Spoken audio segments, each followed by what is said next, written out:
with another school spotlight. This week we're going to Portsmouth and Saint Philomena School, and joining me today, the principal of Saint Philomena, is Mr. Brian Cordeiro. Hello, Mr. Cordero. Hi, thanks for having me. Thanks for joining us for School Spotlight this week. So Saint Philomena, I've driven past it before. It's a gem over in the gorgeous town of Portsmouth. Tell us a little bit more about it for those who aren't too familiar with it.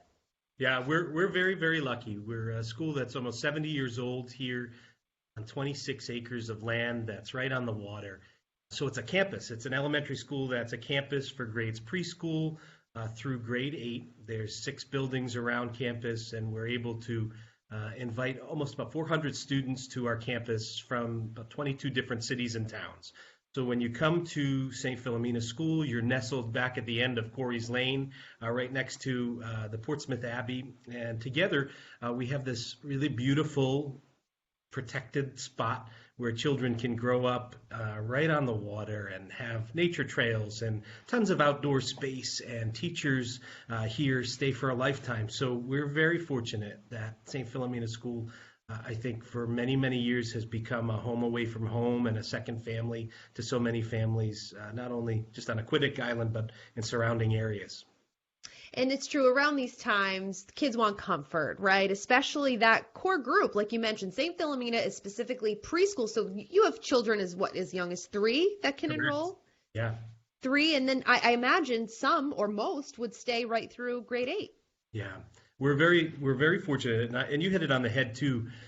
You know, a year ago, we would have never imagined some of the resources and the needs that we would have to help children stay children at a time when it is more and more difficult for families to keep their sanity, for teachers to navigate the challenges that they've been asked to. And so in the mix of that, you have children in the most formative years of their educational journey. And we have children that will spend the longest amount of time in one particular place for their education. They'll be here for 10 years if they start in preschool. And that's that's such a gift, because we get to know our children very well, and every child was impacted, certainly, by last year and distance learning. And so when we prioritized this hybrid model this year, it was precisely to go after how do we use the assets of our community and the familiarity that we've established and this sense of family that we really embody and embrace to help us all navigate this. And we're lucky. I think one of the blessings this year for us has been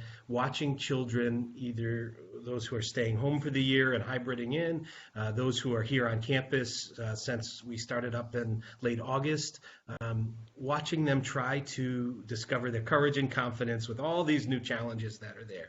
But what's nice is they still come to the same place they knew long before this started, and they see the same faces and teachers that cared about them when we began the journey. So it's a real blessing, and it's a gift for us, I think, and we're excited, I think, to be at this point in the process and realize all those sacrifices and steps everyone made is certainly paying off.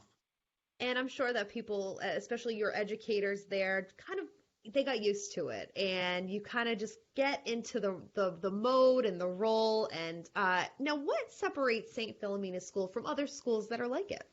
Yeah, I certainly am such an advocate for independent and Catholic education. And Rhode Island, I think this year there's not one teacher anywhere, public, private, independent, charter, that isn't working so hard. But I'm jealous of the opportunities that folks might have when they have a tremendous amount of resources.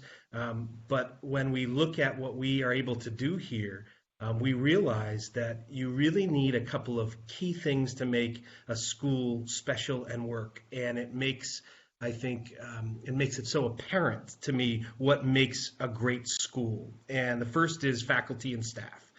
So I happen to be principal at a school where I couldn't say enough good things about the faculty and staff here. We have one gentleman here who's celebrating his 50th year as a teacher at our school.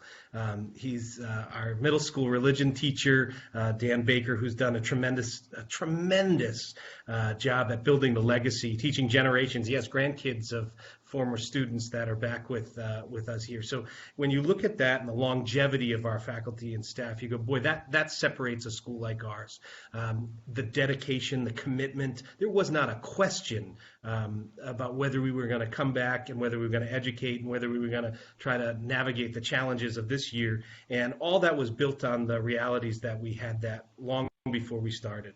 The second is that I'm benefiting from these incredible women who started our school long before I got here and thought, and I think a kind of profoundly smart way, that we should build a campus for children. So there are schools on campus for children to keep growing and moving, a preschool and pre-K building and a school for them to move to for grades K, 1 and 2, and then up to 3 to 5 and 6 through 8. So even though you're here for maybe 10 years, you're journeying throughout, I think, in such a fantastic way that you feel like you keep growing up on a spot that you know and love. And then this year, the benefit of having a campus that you can be outside on 26 acres, that you can separate children into pods that allow them to still be together, but to be separate enough that we don't have to close down school throughout the year. It's been incredible.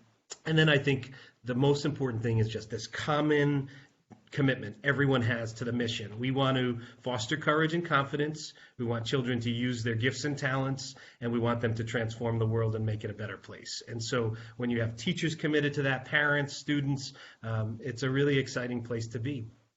And you have to give it up to Mr. Berger for that milestone of 50 years. Hopefully when things loosen up a little bit, I hope that there's a party in Mr. Berger's future, because that is quite the accomplishment. Yeah. And imagine, so many teachers struggled with, should I come back? Shouldn't I come back this year? I mean, to come back and to be in person, he's got more energy than most of us up there. So I agree with you. Kudos I'm going to get him. Mr. Berger's secret, that is for sure. As we wrap up here with Mr.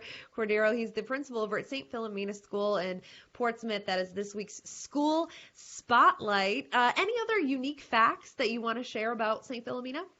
I think I want to come back to the fact that as a principal, I get to talk a lot about what makes schools special and advocate for schools and education. And I think this year I just want to thank and end on a note of gratitude.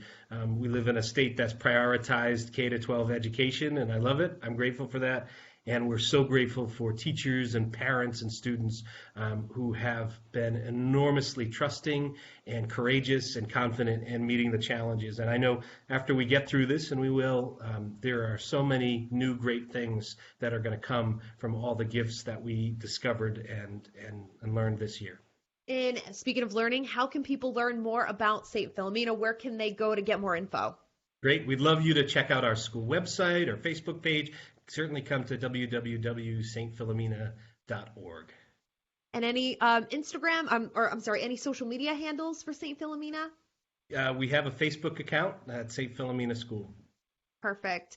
Mr. Brian Cordeiro, principal over at Saint Philomena, it has been a joy to catch up and learn more about Saint Philomena School this week. Thanks so much.